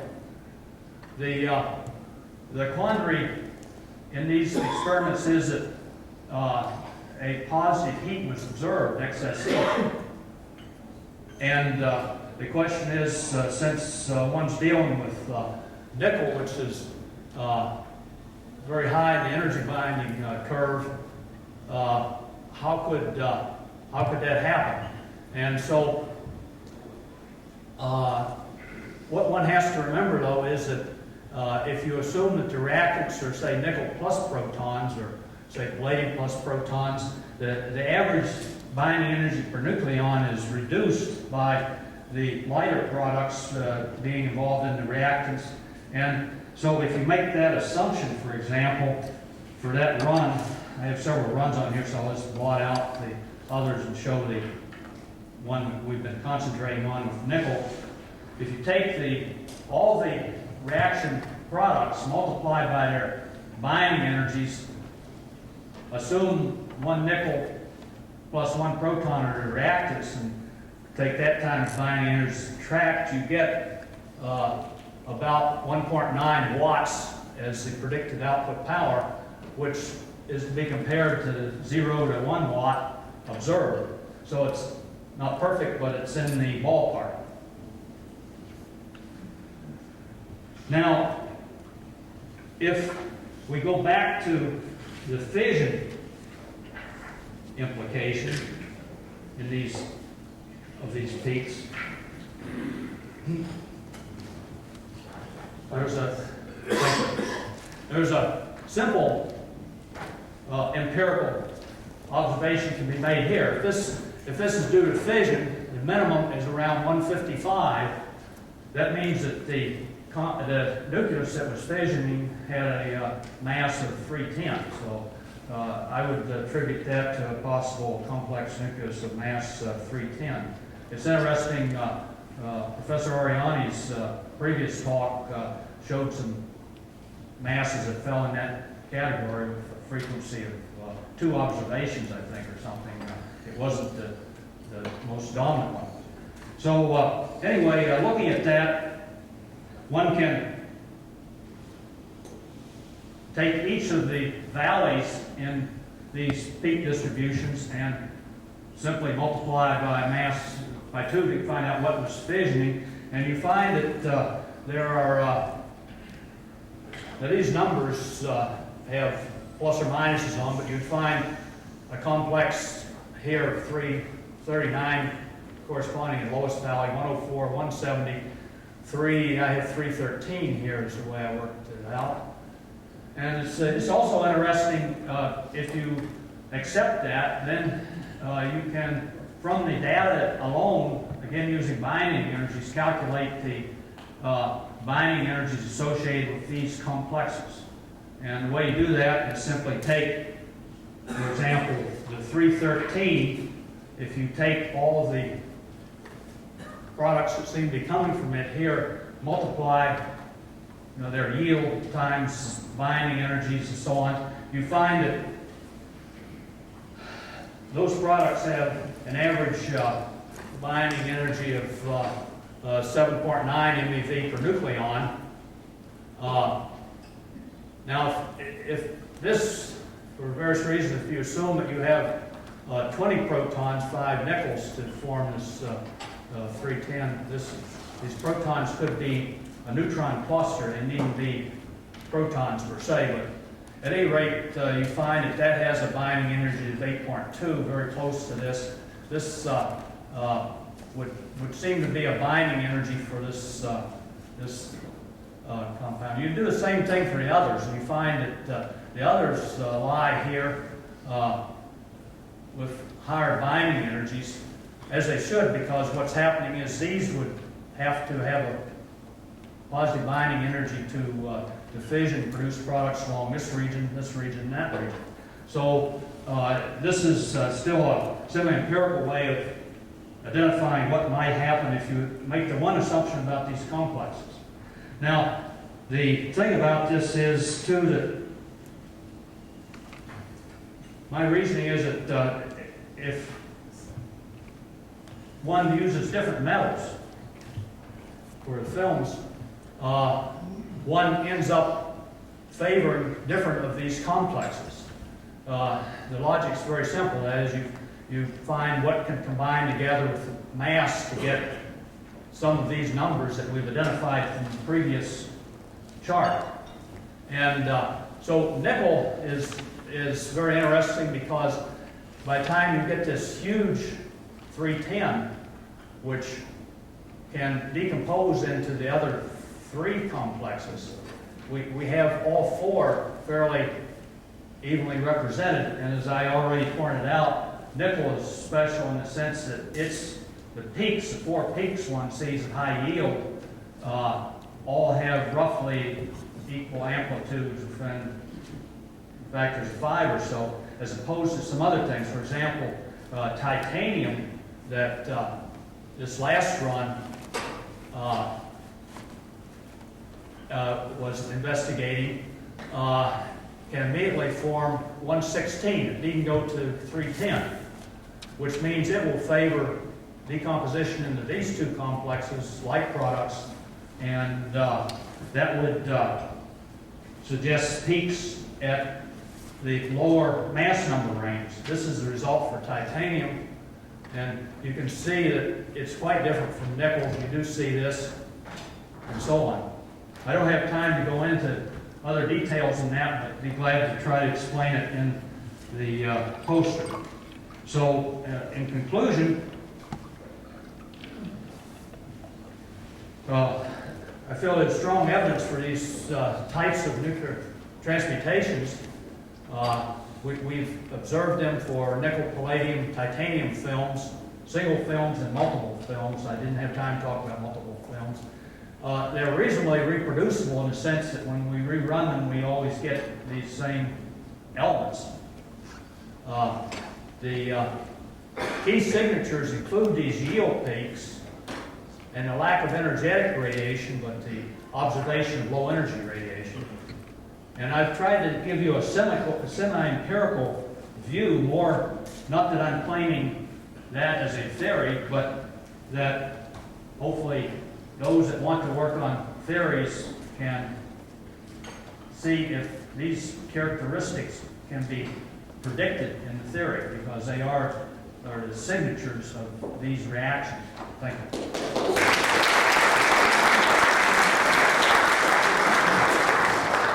Since we have ahead of time, I think that we may have 1 or 2 questions. Well, there are many things worrying about this paper, but one of the points you make is that you form a heavy element, for example 310, which then decays and gives fission.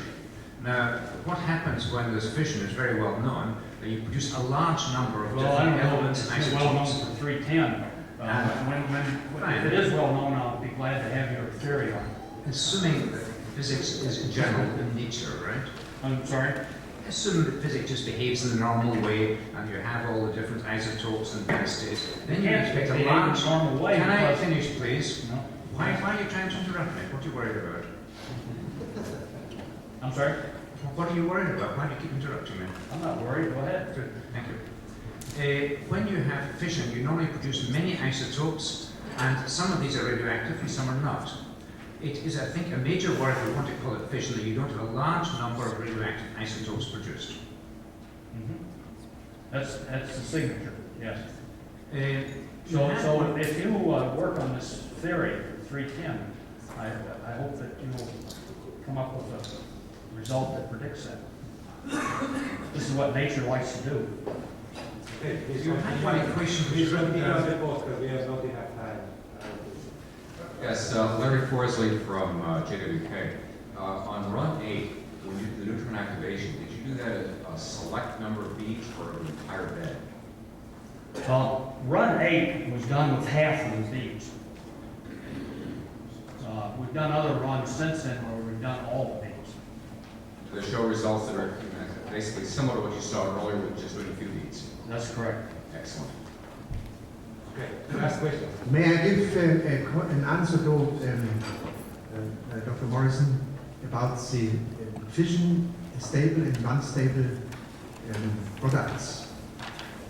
We had published before the cases when, for instance, nickel or metal elements are splitting into nearly the same weight daughter nuclei and compare different possibilities. It was shown that the highest energy was arriving into stable nuclei. And the reason why these very slow processes go into stable nuclei is the fact that this type of fission is being done in a very long time compared to the fission we know from the uranium.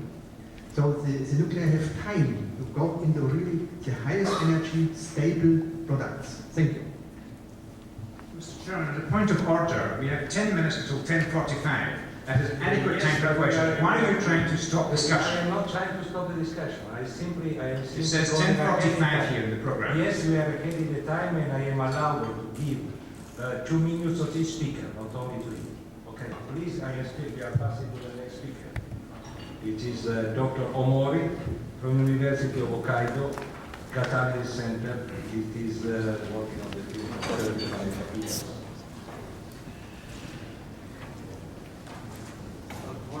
Glad to talk to you at the poster.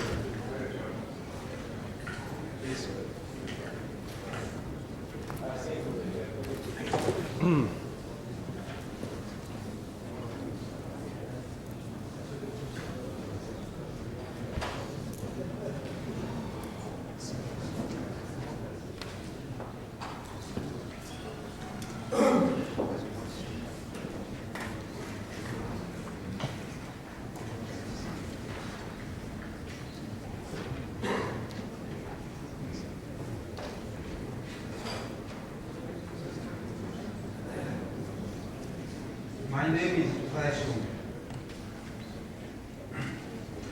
In the past 4 months or so, we found interesting and very interesting phenomenon concerning nuclear transmutation reaction. So, in this presentation, I'd like to talk about the issue entitled Strong X Energy Evolution, New Element Production, and Electromagnetic Wave and/or Neutron Emission in light water electrolysis with the Tungsten cathode.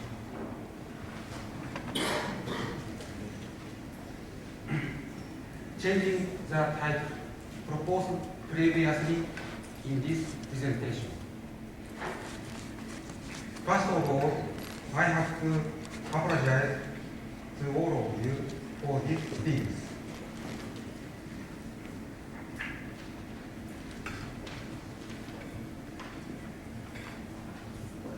Now, in the sodium sulfate and potassium carbonate light water electrolysis with the tungsten cathode, we observe following facts.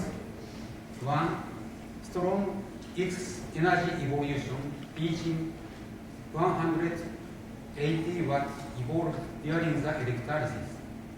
As a result, the electrode becomes incandescent.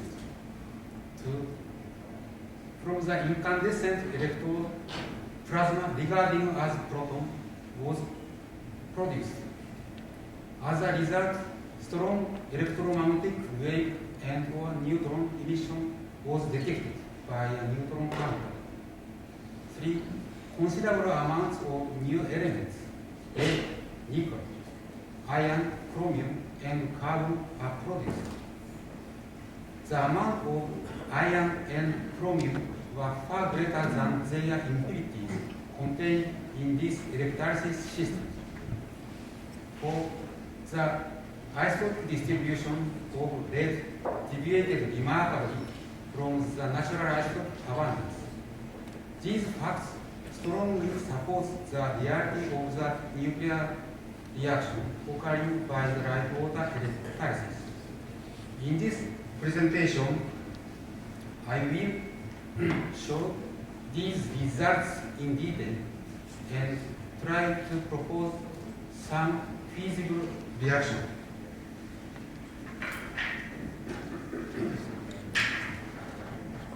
First, I show the electrolytic cell. Electrolytic cell is in this form, made of quartz glass. The size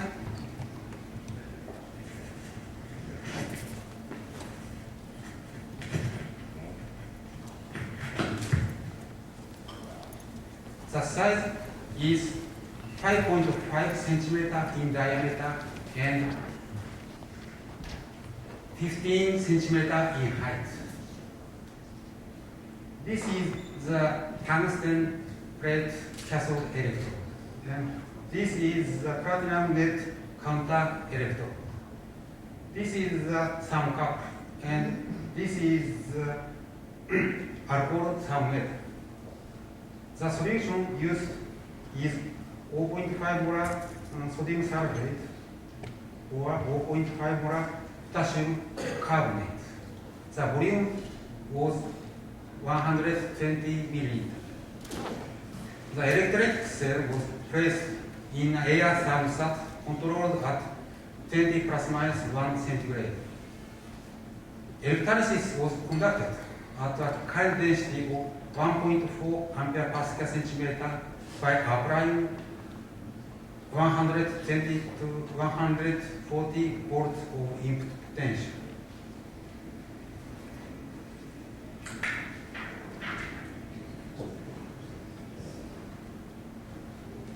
When electrolyzed under this condition, the working electrode was suddenly heated incandescently, and reddish purple glow emerged in a solution around the electrode. A typical incandescent situation of the electrode is shown in this figure.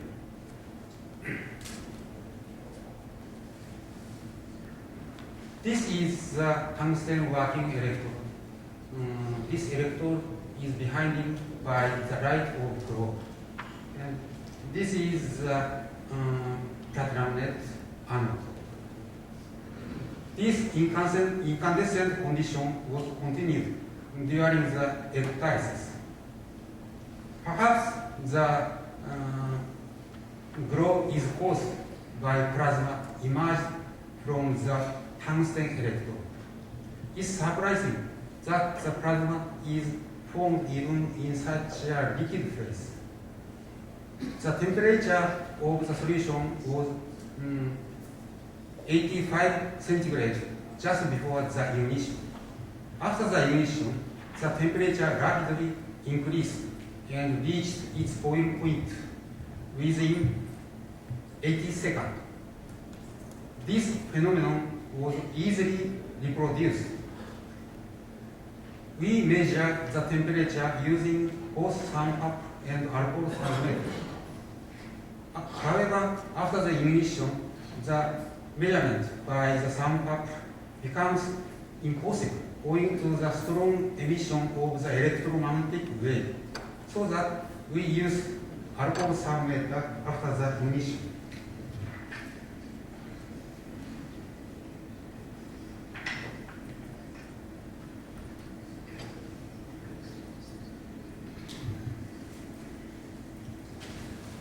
To estimate the excess energy volt, we compare experimental solution temperature rise against the time after the ignition of the electrode with the calibration curve obtained at the same electrolysis condition.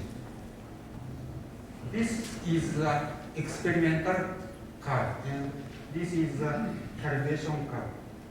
As seen from this figure, the solution temperature rise of experimental curve is far greater than that of calibration curve.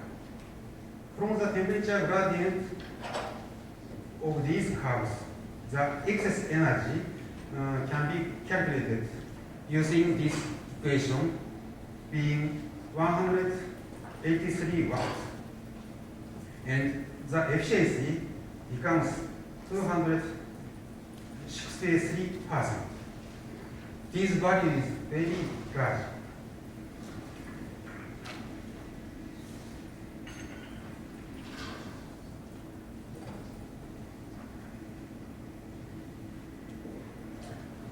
Under this incandescent condition of the working electrode, strong emission was observed. At the present stage, electromagnetic wave or neutron emission are considered. As Dr. Mizuno will show later in next poster session, the possibility of neutron emission is not eliminated. This figure shows the emission obtained in 0.51 sodium sulfate solution. And this is the emission obtained 0.5 molar potassium carbonate solution.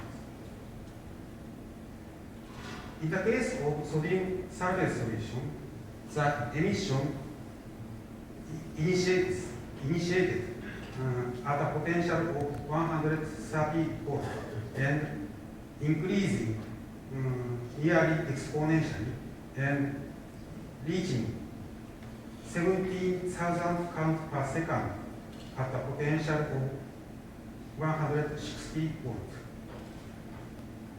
While in the case of potassium carbonate solution, the emission starts at less than 120 volts and becomes 70,000 counts per second at a potential of 140 volts. When comparing the emission intensity at 104 volts, we can see that the intensity of electromagnetic wave and over neutron emission in potassium carbonate solution is 100 times that in sodium sulfate solution.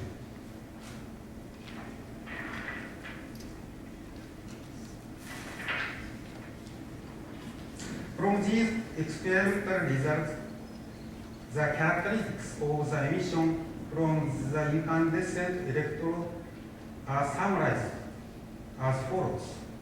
1.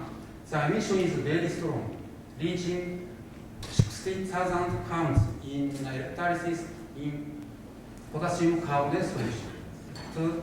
The emission occurs with the appearance of the glow around the incandescent electrode and ceases when the glow disappears. 3. The intensity of the emission increases nearly exponentially with applied potential. 4. The emission was observed also in platinum light water, platinum heavy water electrolysis system, in which case the neutron emission, the emission was 10 times stronger in deuterium tetro electrolysis. 5. The emission depends significantly on the nature of alkali metal ions and their concentration both on tungsten and platinum electrode, which increases in the order sodium, potassium, emission, and increases with the increase of solution concentration. The two terms, number 4 and number 5, will be stated by Mizuno after next post session.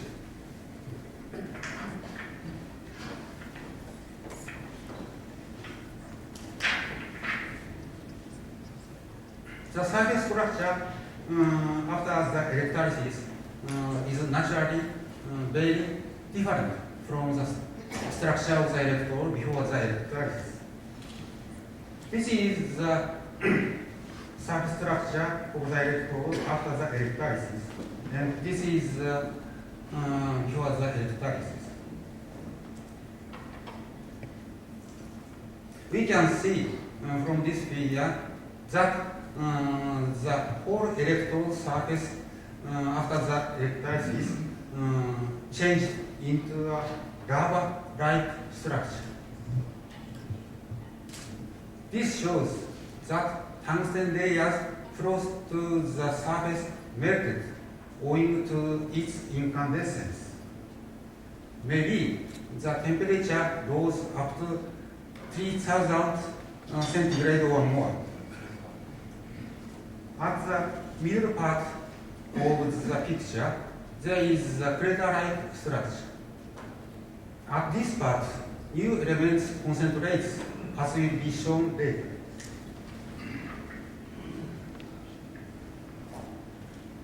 This is the EDX spectra of the electrode before and after the electrolysis. This is the spectra of the electrode before the electrolysis, and this is after the electrolysis. As seen from this figure, there is no band other than tungsten. However, on the electrode surface after the electrolysis, strong chromium and iron and rather strong nickel bands appear along with tungsten bands. The strength of chromium and iron bands nearly overlap tungsten bands of the electrode material.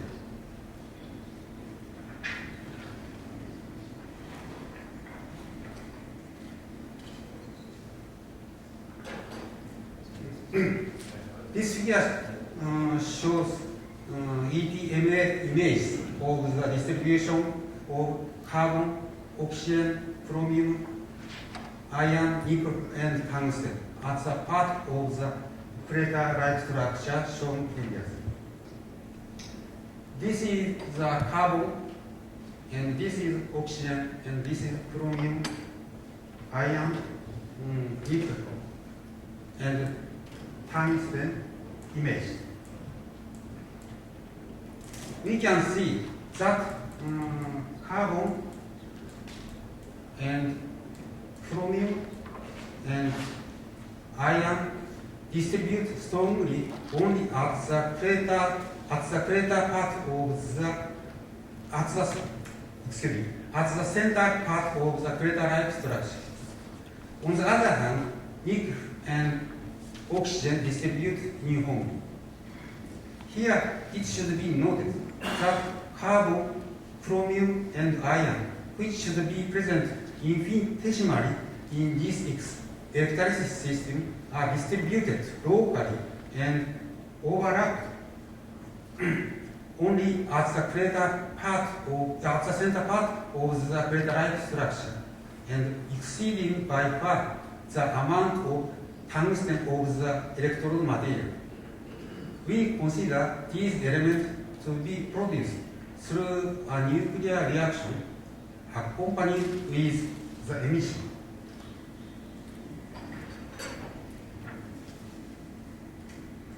The isotopic distribution of chromium, iron, and lead formed on in the electrodes after the electrolysis is shown in this table. This is chromium, this is iron, and this is lead. In the case of chromium, a slight deviation from the natural isotopic abundance is observed. For iron, there is hardly any deviation from isotopic abundance, nearly being equal. On the contrary, in the case of lead, there is strong deviation from the natural abundance. In particular, lead 208 decreases strongly down to 6.5% from the natural isotope abundance of 52%. Although the isotope content of chromium and iron is not so different from the natural isotope abundance, these elements are regarded as nuclear products judging from these amounts and unique overlapping distribution of these elements. Therefore, in the tungsten light water electrolysis system, the major product isotope of chromium and iron are considered to be chromium 52 and iron 56.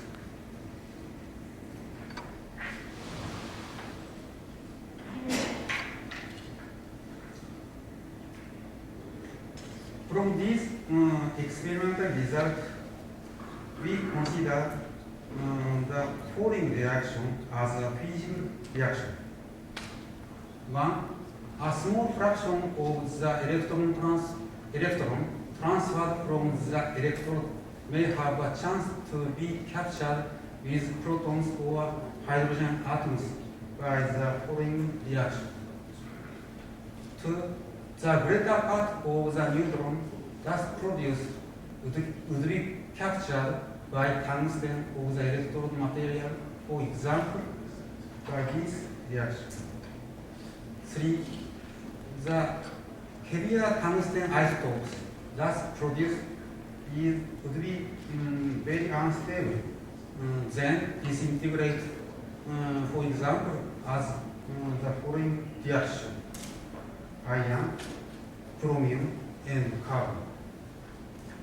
For this would be the reason that the distribution of iron, chromium, and carbon are overlapped in the electrode after the electrolysis, as seen from EPNA spectrum.